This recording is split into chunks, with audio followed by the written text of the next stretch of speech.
Programme Gurmat विचार विच देश ਅਤੇ ਵਿਦੇਸ਼ਾਂ ਦੀ ਸਮੂਹ ਸਾਧ ਸੰਗਤ ਦਾ ਸਵਾਗਤ ਹੈ। ਸਾਧ ਸੰਗਤ ਜੀ, ਜਿਸ ਤਰ੍ਹਾਂ ਆਪ ਜੀ ਜਾਣਦੇ ਹੋ ਕਿ ਇਸ ਪ੍ਰੋਗਰਾਮ ਵਿੱਚ ਅਸੀਂ ਵੱਖ-ਵੱਖ ਗੁਰਮਤ ਦੇ ਵਿਦਵਾਨਾਂ ਨੂੰ ਬੁਲਾ ਕੇ ਆਪ ਜੀ ਦੇ ਰੂਬਰੂ ਕਰਦੇ ਹਾਂ ਅਤੇ ਉਹਨਾਂ ਨਾਲ ਅਸੀਂ ਕਰਦੇ ਹਾਂ ਗੁਰਮਤ ਵਿਚਾਰਾਂ ਦੀ ਸਾਂਝ।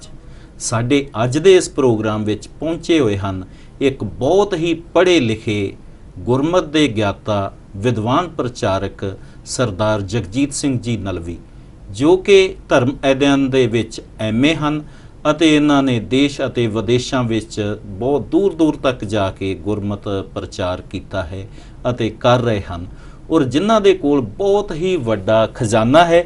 ਅੱਜ ਇਹਨਾਂ ਤੋਂ ਅਸੀਂ ਜਾਣਾਂਗੇ ਧਰਮ ਦੀ ਇਸ ਸੰਸਾਰ ਨੂੰ ਕੀ ਜ਼ਰੂਰਤ ਹੈ, ਧਰਮ ਅਸਲ ਵਿੱਚ ਹੈ ਕੀ, ਔਰ ਜੇਕਰ ਅਸੀਂ ਧਰਮ ਨੂੰ ਅਪਣਾ ਲਈਏ ਤਾਂ ਸਾਨੂੰ ਮਿਲੇਗਾ ਕੀ।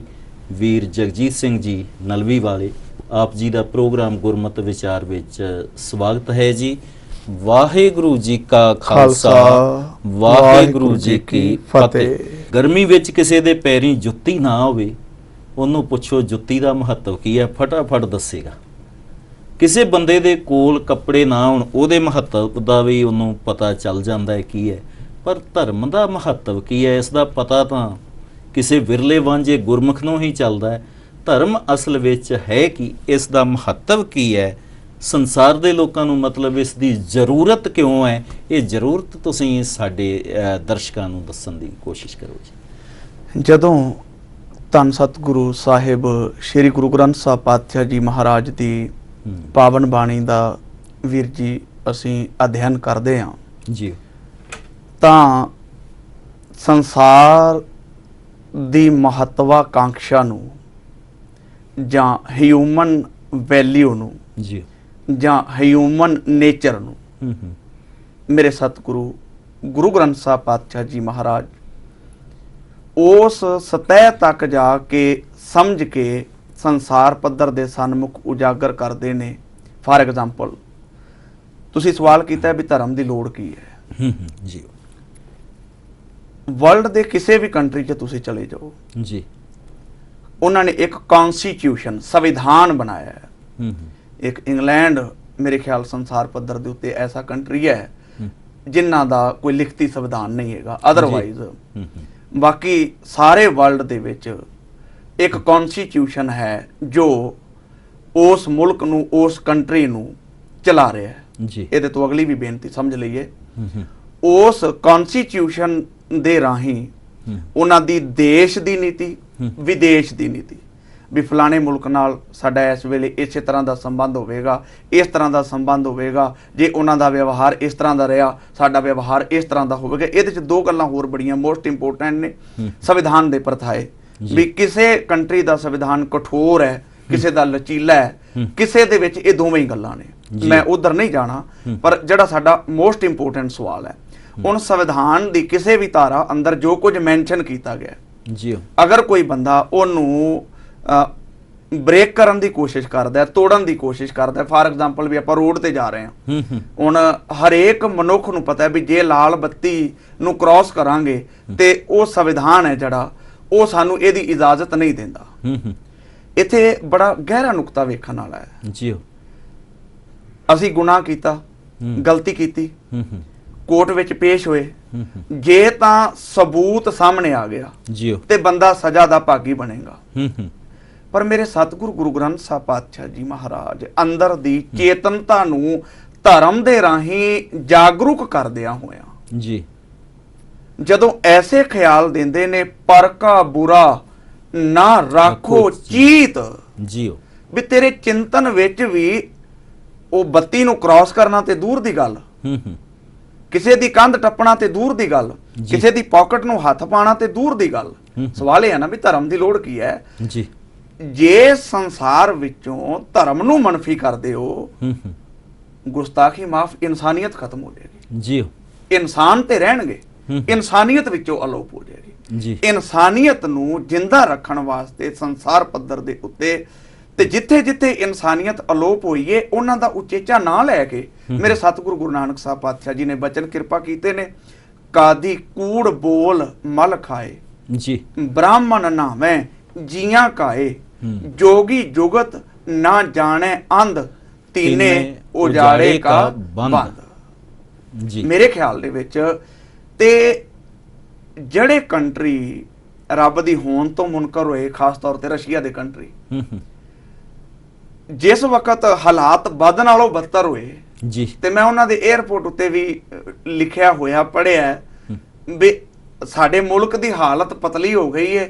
ਜਿਹੜੇ ਰੱਬ ਨੂੰ ਨਹੀਂ ਮੰਨਦੇ, ਹੁਣ ਰੱਬ ਦਾ ਵਾਸਤਾ ਪਾ ਕੇ ਕਹਿ ਰਹੇ ਨੇ ਰੱਬ ਦੇ ਨਾਂ ਥੱਲੇ ਸਾਨੂੰ ਕੁਝ ਨਾ ਕੁਝ ਜ਼ਰੂਰ ਦੇ ਕੇ ਜਾਓ, ਭਲਾ ਜੇ ਸਾਡੇ ਮੁਲਕ ਦਾ ਜਾਂ ਸਾਡੇ ਲੋਕਾਂ ਦਾ ਗੁਜ਼ਾਰਾ ਹੋ ਸਕੇ। ਜੀ ਸੋ ਜੇ ਧਰਮ ਦੇ ਬੁਨਿਆਦੀ ਅਸੂਲ, ਮਨੁੱਖੀ ਕਦਰੋ ਕੀਮਤਾਂ ਅੰਦਰ ਘਰ ਘਰ ਜਾਣਗੇ, ਜੋ ਬੇਗਮਪੁਰੇ ਦਾ ਸੰਕਲਪ ਗੁਰੂ ਗ੍ਰੰਥ ਸਾਹਿਬ ਨੇ ਸੰਸਾਰ ਪੱਧਰ ਤੇ ਉਜਾਗਰ ਕੀਤਾ ਹੈ, ਉਹਦਾ ਸਵਰੂਪ ਨਿਖਰ ਕੇ ਸਾਹਮਣੇ ਆਵੇਗਾ। ਭਾਈ ਕਨਈਆ ਜੀ ਦੇ ਵਾਂਗੂ ਤੁਸੀਂ ਮਹਿਸੂਸ ਕਰੋਗੇ ਗੁਰੂ ਗ੍ਰੰਥ ਸਾਹਿਬ ਐਸਾ ਇਨਸਾਨ ਲੋਚਦਾ ਹੈ ਜਿਹਦੇ ਪੈਰ ਧਰਤੀ ਤੇ ਹੋਣ ਤੇ ਜਿਹਦਾ ਦਿਮਾਗ ਆਸਮਾਨ ਦੀਆਂ ਬੁਲੰਦੀਆਂ ਵਿੱਚ ਘੁੰਮਦਾ ਹੋਵੇ। ਜੀ ਜਿਹੜਾ ਮਨੁੱਖ ਇਹ ਜ਼ੁਰਤ ਰੱਖਦਾ ਹੋਵੇ, ਇਹ ਤਾਕਤ ਰੱਖਦਾ ਹੋਵੇ ਕਿ ਮੈਦਾਨੇ ਜੰਗ ਅੰਦਰ ਜਾ ਕੇ ਆਪਣੀਆਂ ਹੱਥਾਂ ਦੇ ਨਾਲ ਜਿਹੜੇ ਹਮਲਾਵਰ ਬਣ ਕੇ ਆਏ ਨੇ ਉਹਨਾਂ ਨੂੰ ਘਾਇਲ ਕਰਨ ਤੋਂ ਬਾਅਦ ਆਪਣੇ ਹੱਥਾਂ ਨਾਲ ਕੇਵਲ ਪਾਣੀ ਨਾ ਪਿਆਏ, ਗੁਰੂ ਗੋਬਿੰਦ ਸਿੰਘ ਪਾਤਸ਼ਾਹ ਜੀ ਮਹਾਰਾਜ ਹੁਕਮ ਕਰਨ ਕਿ ਤੁਸੀਂ ਕੇਵਲ ਪਾਣੀ ਨਹੀਂ ਪਿਆਉਣਾ, ਉਹਨਾਂ ਨੂੰ ਮਲਮ ਤੇ ਪੱਟੀ ਵੀ ਕਰਨੀ ਹੈ, ਜਿਹਨੂੰ ਆਪਾਂ ਫਸਟ ਏਡ ਦਾ ਨਾਮ ਦਿੰਦੇ ਆ। ਅਸੀਂ ਇਹ ਕਹਿ ਸਕਦੇ ਹਾਂ ਕਿ ਸਹੀ ਅਰਥਾਂ 'ਚ ਧਰਮ ਇਹ ਹੈ ਜਿਹੜਾ ਤੁਸੀਂ ਦੱਸਿਆ ਕਿ ਜੇ ਕੋਈ ਜ਼ਖਮੀ ਹੋ ਜਾਂਦਾ ਹੈ, ਲੜਨ ਆਇਆ, ਗੁਰੂ ਨੂੰ ਮਾਰਨਾ ਹੈ, ਜ਼ਖਮੀ ਹੋ ਜਾਂਦਾ ਹੈ, ਉਸ ਬੰਦੇ ਨੂੰ ਸਿਰਫ ਪਾਣੀ ਹੀ ਨਹੀਂ ਪਿਆਉਣਾ, ਮਲਮ ਪੱਟੀ ਵੀ ਕਰਨਾ, ਇਹ ਧਰਮ ਦਾ ਗੁਣ ਹੈ ਜਿਹੜਾ ਤੁਸੀਂ ਦੱਸਿਆ, ਵਾਕਿਆ ਹੀ ਬਾਕਮਾਲ ਹੈ। ਔਰ ਇਸ ਦੇ ਨਾਲ ਅਗਲੀ ਚੀਜ਼ ਆਉਂਦੀ ਹੈ ਕਿ ਗੁਰੂ ਗ੍ਰੰਥ ਸਾਹਿਬ ਜੀ ਵਿੱਚ, ਵੈਸੇ ਤੁਸੀਂ ਇਹ ਗੱਲ ਕਲੀਅਰ ਕਰਤੀ ਹੈ ਕਿ ਗੁਰੂ ਗ੍ਰੰਥ ਸਾਹਿਬ 'ਚ ਧਰਮ ਕੀ ਹੈ। ਗੁਰੂ ਗ੍ਰੰਥ ਸਾਹਿਬ ਜੀ ਦਾ ਧਰਮ ਮਾਨਵਤਾ ਦੀ ਸੇਵਾ ਕਰਨਾ ਹੈ, ਉਸ ਪਰਮਾਤਮਾ ਦਾ ਨਾਮ ਜਪਣਾ ਹੈ। ਇਸ ਨੂੰ ਗੁਰੂ ਸਾਹਿਬਾਂ ਨੇ ਕਿਸ ਤਰ੍ਹਾਂ ਪ੍ਰਭਾਸ਼ਿਤ ਕੀਤਾ ਹੈ? ਮੇਰੇ ਸਤਿਗੁਰੂ ਗੁਰੂ ਗ੍ਰੰਥ ਸਾਹਿਬ ਪਾਤਸ਼ਾਹ ਜੀ ਮਹਾਰਾਜ, नो डाउट कि Sigmund Freud, William Shakespeare, William Wordsworth, even Karl Marx वर्गे बंदियां ने किते किते धर्म नूं फीम दी गोली किया जी, पर किते मैं ऐसा भी महसूस करदा हां भी जिस तरह दा धर्म संसार ने उन्हां दे सामने पेश कीता, बहुतात सियाणे बंदे जे वो समझते ने भी ये धर्म है तो फिर अनधर्मी का जीवन किहो जिहा होवेगा। फिर आप सवाल ते वापस आइए कि गुरु ग्रंथ साहब पातशाह जी महाराज अंदर धर्म नूं किस रूप अंदर परिभाषित किया गया है। इत्थे जपजी साहब की एक पौड़ी, क्योंकि इदू बेस तां मैं बनाने की कोशिश कर रहा कि ये बहुतात साडी नितनेम की बाणी का हिस्सा संगत नूं चेते होया करदी है जी। ਇਹ ਸਵਾਲ ਮੇਰੇ ਸਤਿਗੁਰੂ ਗੁਰੂ ਨਾਨਕ ਸਾਹਿਬ ਪਾਤਸ਼ਾਹ ਜੀ ਮਹਾਰਾਜ ਦੇ ਸਨਮੁਖ ਵੀ ਆਇਆ ਵੀ ਜਿਹੜਾ ਥਾਟ, ਜਿਹੜਾ ਖਿਆਲ, ਜਿਹੜੀ ਵਿਚਾਰਧਾਰਾ ਤੁਸੀਂ ਸੰਸਾਰ ਪੱਧਰ ਦੇ ਲੋਕਾਂ ਵਾਸਤੇ ਲੈ ਕੇ ਆਏ ਹੋ ਦਾਤਾ ਜੀ, ਪਹਿਲਾ ਸਵਾਲ ਇਹ ਆ ਵੀ ਸਾਨੂੰ ਦੱਸੋ ਵੀ ਉਹਨੂੰ ਕਿੰਨੇ ਕਿੰਨੇ ਅਪਣਾਇਆ ਜੀ। ਉਹ ਵਿਚਾਰਧਾਰਾ ਕਿਸ ਰੂਪ ਅੰਦਰ ਸੰਸਾਰ ਦੇ ਵਿੱਚ ਪ੍ਰਗਟ ਹੋਈ ਹੈ। ਤੇ ਮੇਰੇ ਸਤਿਗੁਰੂ ਗੁਰੂ ਨਾਨਕ ਸਾਹਿਬ ਪਾਤਸ਼ਾਹ ਜੀ ਮਹਾਰਾਜ ਪਹਿਲੀ ਪੌੜੀ ਤੋਂ ਗੱਲ ਪ੍ਰਾਰੰਭ ਕਰਦੇ ਨੇ, ਹੁਕਮ ਰਜ਼ਾਈ ਚੱਲਣਾ ਨਾਨਕ ਲਿਖਿਆ ਨਾਲ। फिर गल अगे टुरी, जड़ी पौड़ी अज आपां इत्थे समझण दी कोशिश करनी है। ते मालक जी आखदे ने राती रुत्ती थित्ती वार। इस संदर्भ अंदर जिन्ने टीकाकारां ने अर्थ कीते ने वो मुबारक ने, पर गुरमत मनोविग्यान डॉक्टर जसवंत सिंह नेकी होरां दी पुस्तक है ते वो लिखदे ने कि ये चारे दियां चारा चीज़ां टाइम नाल रिलेटेड ने, टाइम नाल संबंध रखदियां ने। अज मेन फॉल्ट कित्थे पै गया, इस गल नूं थोड़ा जिहा समझ लईए, फिर आपां गल अगे टुरदे हां। थोड़ी जी तवज्जो दे आ जे, बरीक नुकता है। अज बंदा धार्मिक अस्थान ते भी जा रहा है, मंदिर च भी पैर रख रहा है जी, गुरुद्वारे भी मत्था टेकन जा रहा है, मस्जिद अंदर सिजदा भी कर रहा है, 5 वक्त की नमाज भी पढ़ रहा है जी। धार्मिक अकीदे तो यह गल मुबारक है, करनी चाहिए है, साडा उजर इस गल ते नहीं हैगा। पर नुकता की है, कोई सज्जन धार्मिक अस्थान तो वापस परत के जी दुध विच पानी भी मिलाए, दुकान ते बह के घट वध भी तोले, जबान तो अखर पढ़े बोलीए सच धर्म झूठ ना बोलीए, जो गुर दसै वाट मुरीदां जोलीए। फिर जदों झूठ ओदा फड़िया जाए, मैं एक सज्जन नूं पुछया भी फलानी थां ते आ गल तुसीं कीती, ओदा नतीजा की निकलिया? ਉਹ ਨਤੀਜਾ ਕੀ ਨਿਕਲਣਾ ਸੀ, ਆਪਾਂ ਫਿਰ ਉੱਥੇ ਝੂਠ ਮਾਰਿਆ। ਉਹ ਮੈਂ ਕਿਹਾ ਗੁਰਮੁਖਾ ਗੱਲ ਇਹ ਨਹੀਂ ਵੀ ਤੂੰ ਝੂਠ ਨੂੰ ਨਹੀਂ ਮਾਰਿਆ, ਸੱਚਾਈ ਇਹ ਹੈ ਝੂਠ ਤੈਨੂੰ ਮਾਰਦਾ ਪਿਆ ਜੀ। ਜਿਸ ਦਿਨ ਬੰਦੇ ਨੇ ਝੂਠ ਨੂੰ ਮਾਰ ਲਿਆ ਉਸ ਦਿਨ ਤੇ ਬੰਦਾ ਬ੍ਰਹਮ ਗਿਆਨ ਦੀ ਅਵਸਥਾ ਨੂੰ ਪਹੁੰਚ ਜਾਏਗਾ ਜੀ। ਸੱਚਾਈ ਇਹ ਹੈ ਜਦੋਂ ਵੀ ਆਪਾਂ ਅਰਦਾਸ ਕਰਦੇ ਹਾਂ ਬਤੌਰ ਸਿੱਖ, ਇਹਦੇ 'ਚ ਇੱਕ ਹੋਰ ਵੀ ਚੀਜ਼ ਨਹੀਂ ਵੀਰ ਜੀ ਆਉਂਦੀ ਕਿ ਗੱਲਾਂ ਹੀ ਅਸੀਂ ਚੰਗੀਆਂ ਆਚਾਰੀ ਬੁਰੀਆਂ। ਬਿਲਕੁਲ ਸੱਚਾਈ ਹੈ ਕਿ ਗੱਲਾਂ ਦੇ ਨਾਲ ਅਸੀਂ ਆਪਣਾ ਪੋਜ਼ਿਟਿਵ ਐਂਗਲ ਕੰਸਟਰਕਟਿਵ ਪੱਖ ਪੇਸ਼ ਕਰਨ ਦੀ ਕੋਸ਼ਿਸ਼ ਕਰਦੇ ਆ, ਪਰ ਵਿਵਹਾਰ ਦੇ ਪੱਧਰ ਉੱਤੇ ਜਿਹਨੂੰ ਗੁਰੂ ਗ੍ਰੰਥ ਸਾਹਿਬ ਪਾਤਸ਼ਾਹ ਜੀ ਮਹਾਰਾਜ ਨੇ ਕਿਹਾ ਸੱਚੋ ਉਰੈ ਸਭ ਕੋ ਉੱਪਰ ਸੱਚ ਆਚਾਰ। ਫਿਰ ਨੁਕਤੇ ਵੱਲ ਧਿਆਨ ਦਿਆ ਜੇ, ਸਿੱਖ ਅਰਦਾਸ ਕਰਨ ਵਾਸਤੇ ਗੁਰੂ ਚਰਨਾਂ ਵਿੱਚ ਗਿਆ ਜੀ। ਅਰਦਾਸੀਏ ਸਿੰਘ ਨੇ ਅਰਦਾਸ ਕੀਤੀ ਹੈ, ਸਮਾਪਤੀ ਹੋਈ ਹੈ, ਅੱਖਰ ਬੋਲੇ ਗਏ ਨੇ, ਨਾਨਕ ਨਾਮ ਚੜ੍ਹਦੀ ਕਲਾ ਤੇਰੇ ਭਾਣੇ ਸਰਬੱਤ ਦਾ ਭਲਾ। ਹੁਣ ਸਰਬੱਤ ਦੇ ਭਲੇ ਦੀ ਅਰਦਾਸ ਕਰਕੇ ਬੰਦਾ ਗੁਰਦੁਆਰੇ ਚੋਂ ਬਾਹਰ ਨਿਕਲਿਆ ਹੈ, ਧਾਰਮਿਕ ਅਸਥਾਨ ਤੋਂ ਬਾਹਰ ਨਿਕਲਿਆ ਹੈ ਤੇ ਕੋਰਟ ਵਿੱਚ ਗਿਆ ਹੈ ਜਿੱਥੇ ਆਪਣੇ ਸਕੇ ਭਰਾ ਦੇ ਨਾਲ ਕੁਝ ਦਮੜਿਆਂ ਵਾਸਤੇ ਉਹਦਾ ਝਗੜਾ ਪਿਆ ਚੱਲਦਾ ਹੈ। ਹੁਣ ਉੱਥੇ ਤੇ ਸਰਬੱਤ ਦੇ ਭਲੇ ਦੇ ਅੱਖਰ ਵਰਤੇ ਜਾ ਰਹੇ ਨੇ ਤੇ ਇੱਥੇ ਘਰ ਅੰਦਰ ਹੀ ਮਨੁੱਖ ਝਗੜਾ ਪਾ ਕੇ ਬੈਠਾ ਹੈ ਚਾਰ ਦਮੜਿਆਂ ਦੀ ਖਾਤਰ। ਦੂਜਾ ਪੱਖ ਤਵੱਜੋ ਦੇ ਕੇ ਸਰਵਣ ਕਰਿਆ ਜੇ ਕਿ ਜਿਨ੍ਹਾਂ ਘਰਾਂ ਦੇ ਵਿੱਚ 21st ਸੈਂਚਰੀ ਦੇ ਵਿੱਚ ਵੀ ਦਾਜ ਦਹੇਜ ਦੇ ਲੋਭ ਲਾਲਚ ਨੂੰ ਲੈ ਕੇ ਕੋਰਟ ਕਚਹਿਰੀਆਂ ਦੇ ਵਿੱਚ ਝਗੜੇ ਚੱਲਦੇ ਪਏ ਨੇ, ਉਹਨਾਂ ਦੀ ਰਚਨਾ ਤੋਂ ਨਿਕਲੇ ਹੋਏ ਅੱਖਰ ਸਰਬੱਤ ਦੇ ਭਲੇ ਦੇ, ਉਹਨਾਂ ਦਾ ਕੀ ਮਾਇਨਾ ਰਹਿ ਜਾਂਦਾ ਹੈ, ਉਹਨਾਂ ਦਾ ਕੀ ਮਤਲਬ ਰਹਿ ਜਾਂਦਾ ਹੈ। ਮੈਂ ਪੌੜੀ ਦੀ ਬੇਨਤੀ ਕਰਦਾ ਪਿਆ ਸਾਂ, ਰਾਤੀ ਰੁੱਤੀ ਥਿੱਤੀ ਵਾਰ ਪਵਨ ਪਾਣੀ ਅਗਨੀ ਪਾਤਾਲ। ਪਹਿਲੀਆਂ ਪੰਕਤੀਆਂ ਸਮੇਂ ਨਾਲ ਰਿਲੇਟਡ ਨੇ ਤੇ ਦੂਜੀਆਂ ਦਾ ਸੰਬੰਧ ਪਲੇਸ ਦੇ ਨਾਲ ਹੈ, ਅਸਥਾਨ ਦੇ ਨਾਲ ਹੈ, ਕਿਉਂਕਿ ਧਰਮ ਨੂੰ ਕਮਾਉਣ ਵਾਸਤੇ ਇਹ ਦੋਵੇਂ ਹੀ ਚੀਜ਼ਾਂ ਦੀ ਲੋੜ ਹੈ। ਇੱਕ ਤੇ ਬੰਦੇ ਕੋਲ ਟਾਈਮ ਹੋਵੇ ਜੀ, ਤੇ ਆਪਾਂ ਹੁਣ ਕਿਸੇ ਨੂੰ ਵੀ ਆਖੀਏ ਵੀ ਹੁਣ ਸਿਆਣੀ ਉਮਰ ਹੋ ਗਈ ਹੁਣ ਤੇ ਅੰਮ੍ਰਿਤ ਛਕ ਲਓ ਜੀ, ਤੇ ਉਹ ਅੱਗੋਂ ਅਜੇ ਗਿਆਨੀ ਜੀ ਵੇਲਾ ਨਹੀਂ ਆਇਆ। ਹਾਂ, ਟਾਈਮ ਦੀ ਬਸ ਇਹ ਗੱਲ ਕਿ ਉਸ ਨੂੰ ਡਿਲੇ ਕੀਤੀ ਜਾਣਾ, ਅੰਦਰ ਦੀ ਪਰਪੱਕਤਾ ਨਹੀਂ ਹੈ। ਸ਼ਾਇਦ ਇਹਦਾ ਕਾਰਨ ਕੀ ਕਵਾਂਗੇ, ਪਰਪੱਕਤਾ ਨਹੀਂ ਜਾਂ ਹੋਰ ਕੁਝ ਹੋ ਸਕਦਾ। ਸੱਚਾਈ ਇਹ ਹੈ ਕਿ ਮਨੁੱਖ ਅਜੇ ਹਕੀਕਤ ਤੋਂ ਭੱਜਣ ਦੀ ਕੋਸ਼ਿਸ਼ ਕਰ ਰਿਹਾ ਹੈ ਜੀ, ਆਪਣੇ ਆਪ ਤੋਂ ਭੱਜਣ ਦੀ, ਬਚਣ ਦੀ ਕੋਸ਼ਿਸ਼। ਜਿਹੜਾ ਗੁਰੂ ਗ੍ਰੰਥ ਸਾਹਿਬ ਤੇ ਆਸਥਾ ਰੱਖਣ ਵਾਲਾ ਇਹ ਬਚਨ ਪੜ੍ਹਦਾ ਹੈ, ਹਮ ਆਦਮੀ ਹਾਂ ਇੱਕਦਮੀ, ਉਹ ਕਦੀ ਕਹੇਗਾ ਵੀ ਮੈਂ ਕੱਲ ਨੂੰ ਕੰਮ ਕਰ ਲਾਂਗਾ। ਜਿਹੜਾ ਬਚਨ ਪੜ੍ਹਦਾ ਗੁਰੂ ਗ੍ਰੰਥ ਸਾਹਿਬ ਦੇ ਵਿੱਚੋਂ ਧਨ ਸੋ ਵੇਲਾ ਜਿਤ ਦਰਸ਼ਨ ਕਰਨਾ, ਜਿਹੜਾ ਬਚਨ ਪੜ੍ਹਦਾ ਗੁਰੂ ਗ੍ਰੰਥ ਸਾਹਿਬ ਦੇ ਵਿੱਚੋਂ ਇੱਕ ਰੱਤੀ ਵਿਲਮ ਨਾ ਦੇਵਣੀ ਵਣਜ਼ਾਰਿਆ ਮਿੱਤਰਾ ਉਹਨੀ ਤਗੜੇ ਪਾਏ ਹਾਥ, ਜਿਹੜਾ ਸੱਜਣ ਗੁਰੂ ਗ੍ਰੰਥ ਸਾਹਿਬ ਦੇ ਵਿੱਚੋਂ ਇਹ ਬਚਨ ਪੜ੍ਹਦਾ ਹਰ ਜਪਦਿਆਂ ਖਿੰਨ ਢਿੱਲ ਨਾ ਕੀਚੂਈ ਮੇਰੀ ਜਿੰਦੜੀ ਏ, ਮਤ ਕੇ ਜਾਪੇ ਸਾਹ ਆਵੇ ਕਿ ਨਾ ਆਵੇ ਰਾਮ, ਵੀ ਅਗਲੇ ਸਾਹ ਦਾ ਹੀ ਨਹੀਂ ਭਰੋਸਾ ਹੈਗਾ ਵੀ ਉਹਨੇ ਆਉਣਾ ਹੈ ਕਿ ਨਹੀਂ ਆਉਣਾ। How it is possible, how he can delay? I think it's never possible, ਕਿਉਂਕਿ ਗੁਰੂ ਗ੍ਰੰਥ ਸਾਹਿਬ ਜੀ ਬਚਨ ਦ੍ਰਿੜ ਕਰਵਾ ਰਹੇ ਨੇ, ਕਾਲ ਕਰੰਤਾ ਅਬੈ ਕਰ, ਜਿਹੜਾ ਕੱਲ ਨੂੰ ਕਰਨਾ ਹੁਣੇ ਕਰ ਜੀ, ਅਬ ਕਰਤਾ ਸੋਏ ਤਾਲ ਜੀ, ਪਾਛੈ ਕਛੂ ਨਾ ਹੋਏਗਾ ਜੋ ਸਿਰ ਪਰ ਆਵੇ ਕਾਲ। ਇੱਕ ਪੰਕਤੀ ਹੋਰ ਸਰਵਣ ਕਰ ਲਿਆ ਜੇ। ਮਾਲਕ ਜੀ ਆਖਦੇ ਨੇ ਜਿਹੜੇ ਸੱਜਣ ਵਿਆਜ ਦਾ ਕੰਮ ਕਰਦੇ ਨੇ, ਕਹਿਣ ਲੱਗੇ ਟਾਲੇ ਟੋਲੇ ਦਿਨ ਗਇਓ ਜੀ, ਵਿਆਜ ਬੜਨ ਤੋਂ ਜਾਏ, ਨਾ ਹਰ ਭਜਿਓ ਨਾ ਖਤ ਫਟਿਓ, ਕਾਲ ਪਹੁੰਚਿਓ ਆਏ। ਬੰਦਾ ਟਾਲ ਮਟੋਲ ਕਰਦੇ ਆ ਸਾਰੀ ਜ਼ਿੰਦਗੀ ਲੰਘਾ ਲੈਂਦਾ। ਵੱਡੇ ਕਾਕੇ ਦਾ ਵਿਆਹ ਕਰਕੇ ਅੰਮ੍ਰਿਤ ਛਕਾਂਗਾ, ਛੋਟੇ ਕਾਕੇ ਦਾ ਵਿਆਹ ਕਰਕੇ ਅੰਮ੍ਰਿਤ ਛਕਾਂਗਾ, ਫਲਾਣਾ ਪਲਾਟ ਖਰੀਦ ਕੇ ਗੁਰੂ ਵਾਲਾ ਬਣਾਂਗਾ। ਤੇ ਇਹ ਗੱਲਾਂ ਜਿਨ੍ਹਾਂ ਦੇ ਸੰਦਰਭ ਅੰਦਰ ਇਹ ਸਮੇਂ ਦੇ ਨਾਲ ਸੰਬੰਧਿਤ ਗੱਲਾਂ ਹੋ ਜਾਣਗੀਆਂ, ਵਿਸ਼ੇ ਤੋਂ ਅਸੀਂ ਪਾਸੇ ਚਲਾ ਜਾਵਾਂਗੇ। ਪਰ ਜਿਹੜੀ ਧਰਮ ਦੇ ਨੁਕਤੇ ਅੰਦਰ ਗੱਲ ਸਮਝਣ ਵਾਲੀ ਹੈ, ਜੋ ਮਾਲਕ ਨੇ ਬਚਨ ਆਖੇ ਨੇ ਰਾਤੀ ਰੁੱਤੀ ਥਿੱਤੀ ਵਾਰ ਪਵਨ ਪਾਣੀ ਅਗਨੀ ਪਾਤਾਲ, ਇਹ ਟਾਈਮ ਤੇ ਪਲੇਸ ਉਹ ਨੇ ਜਿਹੜੇ ਧਰਮ ਨੂੰ ਕਮਾ ਰਹੇ ਨੇ।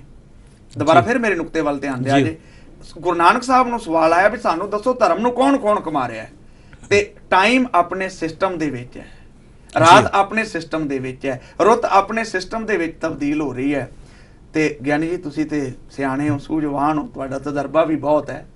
ਮੈਨੂੰ ਦੱਸੋ ਨੇਚਰ ਨੇ ਕਦੀ ਸੰਸਾਰ ਨੂੰ ਵੇਖ ਕੇ ਜਾਂ ਕਿਸੇ ਹੋਰ ਤੋਂ ਪ੍ਰਭਾਵਿਤ ਹੋ ਕੇ ਆਪਣੀ ਫਿਤਰਤ ਦੇ ਵਿੱਚ ਤਬਦੀਲੀ ਲਿਆਂਦੀ ਹੈ? ਬਿਲਕੁਲ ਨਹੀਂ। ਇਹਨੂੰ ਗੁਰੂ ਗ੍ਰੰਥ ਸਾਹਿਬ ਪਾਤਸ਼ਾਹ ਜੀ ਮਹਾਰਾਜ ਕਹਿੰਦੇ ਨੇ ਭੈ ਵਿੱਚ ਪਵਨ ਵਹਿ ਸਦਵਾਓ ਜੀ, ਭੈ ਵਿੱਚ ਚੱਲੈ ਲੱਖ ਦਰਿਆਓ।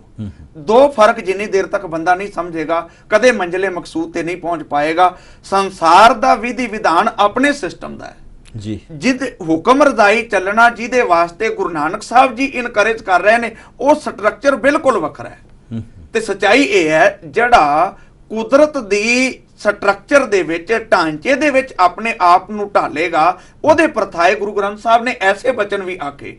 आप शायद हैरान होवोगे सुन के जदों महाराज नूं पुछया गया कि महाराज तुसीं बंदा किहनूं कहिंदे हो ते गुरुदेव कहन लगे हुक्म पछाणै, हुक्म दी पहचान कर लवे सो एको जाणै। फिर दोबारा पंक्ति सरवण करो, हुक्म पछाणै सो एको जाणै। अगली पंक्ति है बंदा कई है सोई, वो बंदा खवाउण दा अधिकारी है जी।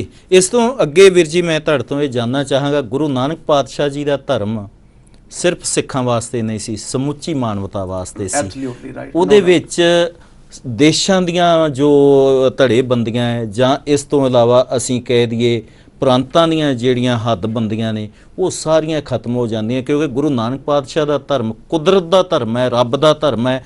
ਜਿਸ ਤਰ੍ਹਾਂ ਇੱਕ ਚੀਜ਼ ਵੀਰ ਜੀ ਉਹਨਾਂ ਨੇ ਬੜੀ ਸੁੰਦਰ ਕਹੀ ਸੀ, ਉਹ ਚੀਜ਼ ਮੈਂ ਆਪ ਜੀ ਦੇ ਨਾਲ ਫਿਰ ਦੁਬਾਰਾ ਰਿਪੀਟ ਕਰਨੀ ਚਾਹਾਂਗਾ।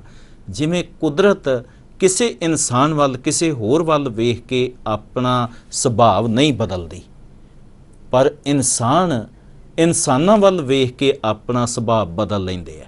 ਇਨਸਾਨ ਹੈ ਜਿਹੜੇ ਪਦਾਰਥਾਂ ਵੱਲ ਵੇਖ ਕੇ ਵੀ ਆਪਣਾ ਸੁਭਾਅ ਬਦਲ ਲੈਂਦੇ ਆ, ਪਰ ਧਰਮੀ ਉਹ ਹੈ ਜਿਹੜਾ ਕਿਸੇ ਦੂਸਰੇ ਬੰਦੇ ਵੱਲ ਨਹੀਂ, ਜਿਹੜਾ ਪਰਮਾਤਮਾ ਵੱਲ ਦੇਖੇ, ਗੁਰੂ ਵੱਲ ਦੇਖੇ, ਗੁਰਬਾਣੀ ਵੱਲ ਦੇਖੇ, ਜਾਂ ਉਸ ਤੋਂ ਇਲਾਵਾ ਉਸ ਰੱਬ ਦੇ ਹੁਕਮ ਨੂੰ ਪਛਾਣੇ। ਤੇ ਵੀਰ ਜੀ ਇਸ ਤਰ੍ਹਾਂ ਰੱਬ ਦੇ ਹੁਕਮ ਨੂੰ ਪਛਾਣਨ ਵਾਲੇ, ਉਸ ਦੀ ਕੁਦਰਤ ਨੂੰ ਜਾਣਨ ਵਾਲੇ ਸਮੁੱਚੀ ਦੁਨੀਆ ਦੇ ਵਿੱਚ ਹੀ ਫੈਲੇ ਆ। ਇਹ ਨਹੀਂ ਕਿ ਉਹ ਸਿਰਫ ਪੰਜਾਬ ਦੇ ਵਿੱਚ ਹੀ ਮਿਲਣ। ਤੇ ਗੁਰੂ ਨਾਨਕ ਪਾਤਸ਼ਾਹ ਨੇ ਆਪਣਾ ਸੰਦੇਸ਼ ਵੀ ਪੂਰੀ ਦੁਨੀਆ ਲਈ ਸਾਂਝਾ ਦਿੱਤਾ ਹੈ। ਉਹਦੇ ਵਿੱਚ ਸਨਾਤਨੀ ਵੀਰਾਂ ਨੂੰ ਧਰਮ ਲਈ ਜੋ ਸੰਦੇਸ਼ ਦਿੱਤਾ ਹੈ ਉਹ ਆਪ ਜੀ ਥੋੜਾ ਸੰਗਤਾਂ ਦੇ ਨਾਲ ਸਾਂਝਾ ਕਰੋ ਜੀ। क्या बात है, बहुत वधिया सवाल है वीर जी तुहाडा। 213 संसार ਦੇ ਕੰਟਰੀ ਨੇ ਜੀ, ਅਪਰੋਕਸੀਮੇਟਲੀ 7 ਅਰਬ ਤੋਂ ਵਧੇਰੇ ਪਾਪੂਲੇਸ਼ਨ ਹੈ ਵਰਲਡ ਦੀ। ਮਨੁੱਖਤਾ ਦਾ ਧਰਮ ਹੈ, ਇਨਸਾਨੀਅਤ ਦਾ ਧਰਮ ਹੈ, ਸੰਸਾਰ ਦਾ ਧਰਮ ਹੈ ਜੀ। ਜਿਸ ਵੀ ਧਾਰਮਿਕ ਆਗੂ ਨਾਲ ਮੇਰੇ ਸਤਿਗੁਰੂ ਗੁਰੂ ਨਾਨਕ ਸਾਹਿਬ ਪਾਤਸ਼ਾਹ ਜੀ ਮਹਾਰਾਜ ਨੇ ਵਿਚਾਰ ਵਿਮਰਸ਼ ਕੀਤੀ, ਗੱਲਬਾਤ ਕੀਤੀ ਜਾਂ ਉਹਨੂੰ ਸੰਬੋਧਨ ਹੋ ਕੇ ਆਖਿਆ ਜੀ, ਇੱਕ ਨੁਕਤਾ ਜਿਹੜੇ ਵੀ ਸੱਜਣ ਮੀਡੀਆ ਦੇ ਮਾਧਿਅਮ ਰਾਹੀਂ ਸਰਵਣ ਕਰ ਰਹੇ ਨੇ ਉਹ ਪੱਲੇ ਬੰਨ ਲਓ। ਏਕੋ ਧਰਮ ਦ੍ਰਿੜੈ ਸੱਚ ਕੋਈ। ਇਸ ਪੰਕਤੀ ਦੇ ਇਰਦ ਗਿਰਦ ਸਾਡੀ ਅਗਲੀ ਸਾਰੀ ਵਿਆਖਿਆ ਟਿਕੀ ਹੋਵੇਗੀ, ਜਿੱਥੇ ਮੈਂ ਪਿਛਲੀ ਪੰਕਤੀ ਨੂੰ ਨਾਲ ਕੋਟ ਕਰਨਾ ਚਾਹੁੰਨਾ। ਰਾਤੀ ਰੋਤੀ ਥਿੱਤੀ ਵਾਰ ਅੱਗੇ ਮਾਲਕ ਨੇ ਬਚਨ ਆਖਿਆ ਸੀ, ਤਿਸ ਵਿੱਚ ਧਰਤੀ ਥਾਪ ਰੱਖੀ ਧਰਮਸਾਲ। ਧਰਮ ਕਮਾਉਣ ਵਾਸਤੇ ਇੱਕ ਪਾਠਸ਼ਾਲਾ, ਇੱਕ ਧਰਮਸ਼ਾਲਾ ਹੈ ਇਹ ਸ੍ਰਿਸ਼ਟੀ, ਇਹ ਧਰਤੀ। अगर कोई आखे कि मैं मरण तो बाद धर्म कमा लांगा, तो गुरु ग्रंथ साहब ने स्पष्ट आख्या, मोए होए जो मुक्त देओगे मुक्त ना जाने कोयला। सनातन मादे वीरां नाल हुण छोटी जी उम्र है गुरु नानक साहब पातशाह जी महाराज दी जी। पंडित हरदयाल ते तवज्जो दे के सरवण करिया जी वीर जी। गुरमत नूं किस संदर्भ अंदर असी समझिया ते गुरमत किड्डी विशाल है जी। रिश्तेदार इकट्ठे किए गुरु नानक साहब पातशाह जी महाराज नूं इस गल का भी पता है, उन्होंने नहीं आख्या भी ना रिश्तेदार सदो जी। अगली बेनती, सारे दा सारा समागम दा आयोजन किया गया, मालक ने नहीं आख्या भी ना सदो। जिन्ने भैणां भरावां ने साख संबंधियां ने रिश्तेदारां ने आउणा सी सारे घर विच आ गए जी। जदों घर आ गए, जो धार्म दी रस्म सी वो निभाई जानी सी। जो जनेऊ वट के मेरे सतगुरु गुरु नानक साहब पातशाह जी महाराज वाल पंडित हरदयाल हथ वधाउंदा है जी। हुण देखो मालक दा तां मिशन सीगा सुनेहा देना, जिन्नी वड्डी गिनती विच लोग इकट्ठे होण उन्ना सुनेहा सौखा जा सकदा है जी। संगत इकट्ठी हो गई, बचन लगभग सारिਆਂ ਨੂੰ ਚੇਤੇ ਹੋਵੇਗਾ ਜੀ। ਮੇਰੇ ਸਤਿਗੁਰੂ ਗੁਰੂ ਨਾਨਕ ਸਾਹਿਬ ਜੀ ਪੰਡਤ ਹਰਦਿਆਲ ਦਾ ਹੱਥ ਪੜਦੇ ਨੇ ਤੇ ਸਵਾਲਾਂ ਦੀ ਝੜੀ ਲਾ ਦਿੰਦੇ ਨੇ ਜੀ। ਤੇ ਹੋ ਸਕਦਾ ਉਸ ਪੰਡਤ ਦੀ ਜ਼ਿੰਦਗੀ 'ਚ ਵੀ ਪਹਿਲੀ ਵਾਰੀ ਐਵੇਂ ਹੋਇਆ ਹੋਵੇ। ਪੰਡਤ ਲਫ਼ਜ਼ ਮੈਂ ਤਾਂ ਯੂਜ਼ ਕਰ ਰਿਹਾ ਕਿਉਂਕਿ ਪੰਡਤ ਹਰਦਿਆਲ ਨਾਲ ਇਹ ਅੱਖਰ ਜੁੜਿਆ ਹੋਇਆ ਹੈ। ਵੈਸੇ ਸਾਨੂੰ ਚੇਤੇ ਰੱਖਣ ਦੀ ਲੋੜ ਹੈ। ਸੋ ਪੰਡਿਤ ਜੋ ਮਨ ਪਰ ਬੁੱਧ ਹੈ, ਰਾਮ ਨਾਮ ਆਤਮ ਮੈਂ ਸੁਧ ਹੈ, ਉਧਰ ਨਹੀਂ ਜਾਣਾ। ਫਿਰ ਵਾਪਸ ਆਪਣੀ ਗੱਲ ਵੱਲ ਆਵੀਏ।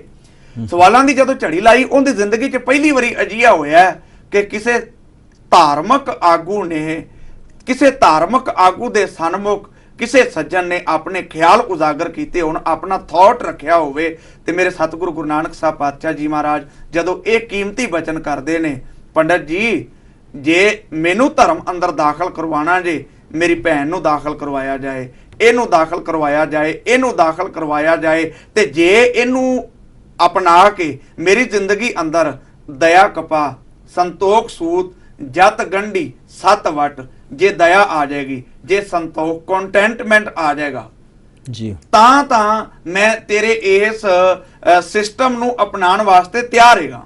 ਜੀ ਤੇ ਗੁਸਤਾਖੀ ਮਾਫ, ਗੁੱਸਾ ਨਾ ਕਰਿਆ ਜੇ ਬੇਨਤੀ ਦਾ। ਸੱਚਾਈ ਇਹ ਹੈ, ਅੱਜ ਸਿੱਖਾਂ ਦੇ ਸਾਹਮਣੇ ਵੀ ਇਹ ਸਵਾਲ ਮੂੰਹ ਅੱਡ ਕੇ ਖੜੇ ਹੋਏ ਨੇ, ਜੀ ਅਸੀਂ ਇਹਨਾਂ ਤੋਂ ਭੱਜ ਨਹੀਂ ਸਕਦੇ। ਤੇ ਦੇਖੋ ਸਤਿਗੁਰੂ ਗੁਰੂ ਨਾਨਕ ਸਾਹਿਬ ਦੇ ਕੰਨਾਂ ਵਿੱਚ ਆਵਾਜ਼ ਪਈ, ਬੜੀ ਬਰੀਕੀ ਨਾਲ ਸਰਵਣ ਕਰਿਆ ਜੇ। ਸਨਾਤਨ ਮਤ ਦੇ ਵੀਰਾਂ ਨੂੰ ਕੀ ਉਪਦੇਸ਼ ਹੈ, ਗੁਰਮਤ ਦਾ ਹਿਰਦਾ ਕਿੱਡਾ ਕੁ ਵਿਸ਼ਾਲ ਹੈ, ਅਸੀਂ ਕਿੱਡੇ ਕੁ ਸੌੜੇ ਹੋ ਗਏ ਹਾਂ। ਮਹਾਰਾਜ ਨੂੰ ਕੋਈ ਸੱਜਣ ਕਹਿੰਦਾ ਕਿ ਸਤਿਗੁਰੂ ਗੁਰੂ ਨਾਨਕ ਸਾਹਿਬ ਪਾਤਸ਼ਾਹ ਜੀ ਮਹਾਰਾਜ ਸਾਡੇ ਧਾਰਮਿਕ ਗ੍ਰੰਥ ਕਹਿੰਦੇ ਨੇ, ਮੈਂ ਵਿਦ ਐਵੀਡੈਂਸ ਗੱਲ ਕਰ ਰਿਹਾ, ਬਿਨਾਂ ਐਵੀਡੈਂਸ ਤੋਂ ਕੋਈ ਬੇਨਤੀ ਨਹੀਂ ਕਰਾਂਗਾ, ਕਿ ਸਾਡੇ ਧਾਰਮਿਕ ਗ੍ਰੰਥ ਕਹਿੰਦੇ ਨੇ ਕਿ ਧਰਤੀ ਹੈ ਜਿਹੜੀ ਉਹ ਬਲਦ ਦੇ ਸਿੰਘਾਂ ਉੱਤੇ ਖਲੋਤੀ ਹੋਈ ਹੈ।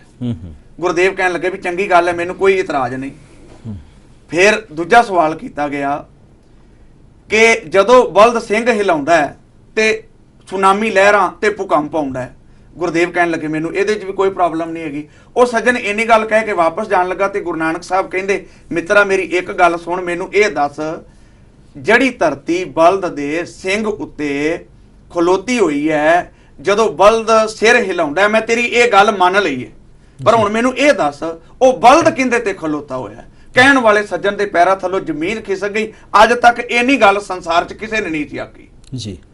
ਤੇ ਮੇਰੇ ਸਤਿਗੁਰੂ ਗੁਰੂ ਨਾਨਕ ਸਾਹਿਬ ਪਾਤਸ਼ਾਹ ਜੀ ਮਹਾਰਾਜ ਮੇਰਾਂ ਦੇ ਸਾਈਂ ਕਹਿਣ ਲੱਗੇ ਕਿ ਇਸ ਗੱਲ ਦਾ ਜਵਾਬ ਤੈਨੂੰ ਦੇ, ਤੇ ਉਹਨੇ ਸੁਭਾਵਕ ਅਗਲੀ ਗੱਲ ਆਖੀ ਕਿ ਬਲਦ ਵੀ ਧਰਤੀ ਉੱਤੇ ਖਲੋਤਾ ਹੈ। ਮਾਲਕ ਕਹਿਣ ਲੱਗੇ ਫਿਰ ਉਹ ਸਵਾਲ ਉੱਥੇ ਹੀ ਖਲੋਤਾ ਹੋਇਆ, ਉਹ ਧਰਤੀ ਕਿਹਦੇ ਉੱਤੇ ਟਿਕੀ ਹੋਈ ਹੈ? ਫਿਰ ਗੱਲ ਹੋਰ ਅੱਗੇ ਟੁਰੀ ਤੇ ਮੇਰੇ ਸਤਿਗੁਰੂ ਗੁਰੂ ਨਾਨਕ ਸਾਹਿਬ ਪਾਤਸ਼ਾਹ ਜੀ ਮਹਾਰਾਜ ਕਹਿਣ ਲੱਗੇ ਬਹਿ ਮੇਰੇ ਕੋਲ, ਮੈਂ ਤੈਨੂੰ ਦੱਸਣਾ ਉਹ ਧਰਤੀ ਕਿਹੜੀ ਹੈ, ਉਹ ਧਰਮ ਕਿਹੜਾ ਹੈ। ਤੇ ਗੁਰਦੇਵ ਨੇ ਬਚਨ ਆਖੇ, ਧਰਤੀ ਹੋਰ ਪਰੈ ਹੋਰ ਹੋਰ, ਤਿਸਤੇ ਭਾਰ ਤਲੈ ਕਵਨ ਜੋਰ, ਜੀ ਜਾਤ ਰੰਗਾਂ ਕੇ ਨਾਮ ਸਭਨਾ ਲਿਖਿਆ, ਬੁੜੀ ਕਲਾਮ ਉਹਨੂੰ ਕੋਲ ਬਹਾ ਕੇ ਮਾਲਕ ਨੇ ਆਖਿਆ। ਸਤਿਗੁਰੂ ਗੁਰੂ ਨਾਨਕ ਸਾਹਿਬ ਪਾਤਸ਼ਾਹ ਜੀ ਮਹਾਰਾਜ ਨੇ ਤੌਲ ਧਰਮ ਦਇਆ ਕਾ ਪੂਤ, ਜੇ ਦਇਆ ਤੇਰੇ ਜੀਵਨ 'ਚ ਹੋਏਗੀ, ਧਰਮੀ ਅਖਵਾਉਣ ਦਾ ਅਧਿਕਾਰੀ ਹੈ। ਇੱਕ ਗੁਰੂ ਨਾਨਕ ਸਾਹਿਬ ਪਾਤਸ਼ਾਹ ਜੀ ਮਹਾਰਾਜ ਐਸੇ ਸੰਸਾਰ ਦੇ ਰਹਿਬਰ ਹੋਏ ਨੇ, ਸਾਰੀ ਜ਼ਿੰਦਗੀ ਭਾਈ ਮਰਦਾਨੇ ਨੂੰ ਨਾਲ ਰੱਖਿਆ, ਜ਼ਿੰਦਗੀ 'ਚ ਕਦੇ ਮਰਦਾਨੇ ਨੂੰ ਇਹ ਨਹੀਂ ਕਿਹਾ ਤੂੰ ਨਮਾਜ਼ ਛੱਡ ਦੇ ਜੀ। ਗੁਰਮਤ ਕੀ ਕਹਿ ਰਹੀ ਹੈ, ਉਠ ਫਰੀਦਾ ਉਜੂ ਸਾਜ, ਸੁਬਹ ਨਿਵਾਤ ਗੁਜ਼ਾਰ, ਜੋ ਸਿਰ ਸਾਈ ਨਾ ਨਿਵੈ ਸੋ ਸਿਰ ਕੱਪ ਉਤਾਰ, ਦਇਆ ਕਪਾ ਸੰਤੋਖ ਸੂਤ, ਜਤ ਗੰਢੀ ਸੱਤ ਵਟ, ਇਹ ਜਨੇਊ ਜੀ ਕਾ ਹਈ ਤਾਂ ਭਾਂਡੇ ਕਾ। ਪੁੱਛਿਆ ਕਾਰਨ, ਕਹਿਣ ਲੱਗੇ ਨਾ ਇਹ ਟੁੱਟੈ ਨਾ ਮਲ ਲੱਗੈ, ਨਾ ਇਹ ਜਲੈ ਨਾ ਜਾਏ, ਧਨ ਸੋ ਮਾਨਸ ਨਾਨਕਾ, ਜੋ ਗਲ ਚੱਲੇ ਪਾਏ। ਇਹ ਸੀ ਧਰਮ ਦੀ ਵਿਚਾਰ ਕਿ ਧਰਮ ਕਿੰਨਾ ਵਿਸ਼ਾਲ ਹੈ, ਕਿੰਨਾ ਮਹਾਨ ਹੈ, ਕੀ ਇਸ ਦੀ ਜ਼ਰੂਰਤ ਹੈ, ਕਿਵੇਂ ਇਹ ਸਾਡੇ ਜੀਵਨ ਨੂੰ ਬਦਲਦਾ ਹੈ। ਹੁਣ ਸਾਡੇ ਦਰਸ਼ਕਾਂ ਵੱਲੋਂ ਪੁੱਛੇ ਗਏ ਇੱਕ ਸਵਾਲ ਦਾ ਜਵਾਬ ਹਰਜਿੰਦਰ ਸਿੰਘ ਜੀ ਗਣੇਸ਼ ਪੇਟ ਪੂਨੇ ਮਹਾਰਾਸ਼ਟਰ ਤੋਂ ਪੁੱਛਦੇ ਆ ਕਿ ਧਰਮ ਦਾ ਆਉਣ ਵਾਲੇ ਸਮੇਂ 'ਚ ਭਵਿੱਖ ਕਿਹੋ ਜਿਹਾ ਹੋਵੇਗਾ। ਬਿਲਕੁਲ ਸੰਖੇਪ 'ਚ ਉੱਤਰ ਦੇਣਾ ਕਿਉਂਕਿ ਸਮੇਂ ਦੇ ਘਾਟ ਕਰਕੇ। ਧੰਨਵਾਦ ਤੁਹਾਡਾ, ਤੁਸੀਂ ਇਸ ਤਰ੍ਹਾਂ ਦੇ ਸਵਾਲ ਪੁੱਟ ਕਰਦੇ ਹੋ, ਸਾਨੂੰ ਵੀ ਸੋਚਣ ਵਾਸਤੇ ਮਜਬੂਰ ਕਰਦੇ ਹੋ। ਤੇ ਧਰਮ ਦਾ ਫਿਊਚਰ ਤੇ ਸਾਡੇ ਤੇ ਆਧਾਰਿਤ ਹੈ, ਅਸੀਂ ਕਿਹੋ ਜਿਹਾ ਜੀਵਨ ਬਤੀਤ ਕਰ ਰਹੇ ਹਾਂ। ਧਾਰਮਿਕ ਦੁਨੀਆ ਅੰਦਰ ਬੰਦਾ ਦੂਜਿਆਂ ਦੇ ਮੂੰਹ ਵਾਲੀ ਵੇਖਦਾ ਪਿਆ ਹੈ ਵੀ ਇਹ ਧਰਮ ਕਮਾਏ, ਮੇਰੀ ਕੋਈ ਗੱਲ ਨਹੀਂ, ਦੂਜਾ ਧਰਮ। ਤੇ ਜਦੋਂ ਧਰਮ ਦਾ ਹਸ਼ਰ ਇਸ ਤਰ੍ਹਾਂ ਦਾ ਹੋਵੇਗਾ, ਮੇਰੇ ਖਿਆਲ ਪਰਟੀਕੂਲਰ ਉਹਨਾਂ ਨੇ ਸਿੱਖ ਧਰਮ ਦੀ ਤੇ ਗੱਲ ਨਹੀਂ ਨਾ ਕੀਤੀ, ਨਹੀਂ ਉਹਨਾਂ ਨੇ ਵਰਲਡ ਰਿਲੀਜਨ ਦੀ ਗੱਲ ਕੀਤੀ ਹੈ। ਤੇ ਵਰਲਡ ਪੱਧਰ ਦੇ ਉੱਤੇ ਜਿਹੜੇ ਤੇ ਪ੍ਰਚਾਰਕ ਵੀਰ ਅਵੇਅਰ ਹੈਗੇ ਨੇ, ਆ ਦੂਜੀ ਬੇਨਤੀ ਧਿਆਨ ਨਾਲ ਸੁਣਿਆ ਜੇ, ਜਿਸ ਕਮਿਊਨਿਟੀ ਨੇ ਜੀ, ਕਿਉਂਕਿ ਪ੍ਰਚਾਰਕ ਦੇ ਰਾਹੀਂ ਧਰਮ ਅੱਗੇ ਜਾਣਾ ਹੈ, ਜਿਸ ਕਮਿਊਨਿਟੀ ਨੇ ਆਪਣੇ ਪ੍ਰਚਾਰਕਾਂ ਨੂੰ ਸੰਭਾਲਿਆ ਹੈ ਜੀ, ਡੈਫੀਨੇਟਲੀ ਉਹਨਾਂ ਦਾ ਧਰਮ ਅਗਾਂਹ ਨੂੰ ਗਿਆ ਹੈ ਜੀ। ਤੇ ਜਿਹੜੇ ਬੰਦੇ ਆਪਣੇ ਪ੍ਰਚਾਰਕਾਂ ਦੇ ਜਾਂ ਜਿਹੜੇ ਬੰਦੇ ਤੁਹਾਡੇ ਵਾਸਤੇ ਕੰਮ ਕਰ ਰਹੇ ਨੇ ਉਹਨਾਂ ਦੇ ਪ੍ਰਤੀ ਅਵੇਅਰ ਜਾਂ ਸੁਚੇਤ ਨਹੀਂ ਹੈਗੇ, ਫਿਰ ਉਹਨਾਂ ਨੂੰ ਆਪਣੇ ਫਿਊਚਰ ਬਾਰੇ ਕਲੀਅਰ ਹੋਣਾ ਚਾਹੀਦਾ ਵੀ ਅਸੀਂ ਕਿਸ ਪਾਸੇ ਜਾ ਰਹੇ ਹਾਂ। ਮੇਰੇ ਖਿਆਲ ਦੇ ਵਿੱਚ ਸਾਡੀ ਗੱਲ ਮੁਕੰਮਲ ਹੈ। ਸਤਿਗੁਰੂ ਗੁਰੂ ਗ੍ਰੰਥ ਸਾਹਿਬ ਜੀ ਕਿਰਪਾ ਬਖਸ਼ਿਸ਼ ਕਰਨ। ਸਾਧ ਸੰਗਤ ਜੀ, ਤੁਹਾਡੇ ਵੀ ਮਨ ਵਿੱਚ ਬਹੁਤ ਸਾਰੇ ਐਸੇ ਪ੍ਰਸ਼ਨ ਹੋਣਗੇ ਜਿਨ੍ਹਾਂ ਦੇ ਉੱਤਰ ਤੁਸੀਂ ਸਾਡੇ ਇਸ ਪ੍ਰੋਗਰਾਮ ਵਿੱਚ ਪ੍ਰਾਪਤ ਕਰਨਾ ਚਾਹੁੰਦੇ ਹੋ। ਤਾਂ ਆਪਣੇ ਮੋਬਾਈਲ ਦੇ ਮੈਸੇਜ ਬਾਕਸ ਵਿੱਚ ਜਾ ਕੇ ਸਭ ਤੋਂ ਪਹਿਲਾਂ ਲਿਖੋ GB, ਫਿਰ ਉਸ ਤੋਂ ਬਾਅਦ ਆਪਣਾ ਸਵਾਲ ਤੇ ਨਾਮ ਲਿਖ ਕੇ ਸਾਨੂੰ ਭੇਜ ਦੇਵੋ 5424 ਤੇ।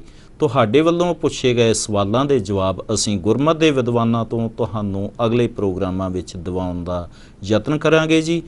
ਵੀਰ ਜਗਜੀਤ ਸਿੰਘ ਜੀ, ਤੁਸੀਂ ਇਸ ਪ੍ਰੋਗਰਾਮ ਵਿੱਚ ਪਹੁੰਚ ਕੇ ਸੰਗਤਾਂ ਨੂੰ ਗੁਰਮਤ ਵਿਚਾਰਾਂ ਦੇ ਨਾਲ ਨਿਹਾਲ ਕੀਤਾ। ਅਸੀਂ ਆਸ ਕਰਾਂਗੇ ਕਿ ਅੱਗੇ ਤੋਂ ਵੀ ਇਸੇ ਤਰ੍ਹਾਂ ਪਹੁੰਚ ਕੇ ਸੰਗਤਾਂ ਦੇ ਨਾਲ ਗੁਰਮਤ ਵਿਚਾਰਾਂ ਦੀ ਸਾਂਝ ਪਾਉਂਦੇ ਰਹੋਗੇ ਜੀ। ਵਾਹਿਗੁਰੂ ਜੀ ਕਾ ਖਾਲਸਾ, ਵਾਹਿਗੁਰੂ ਜੀ ਕੀ ਫਤਿਹ।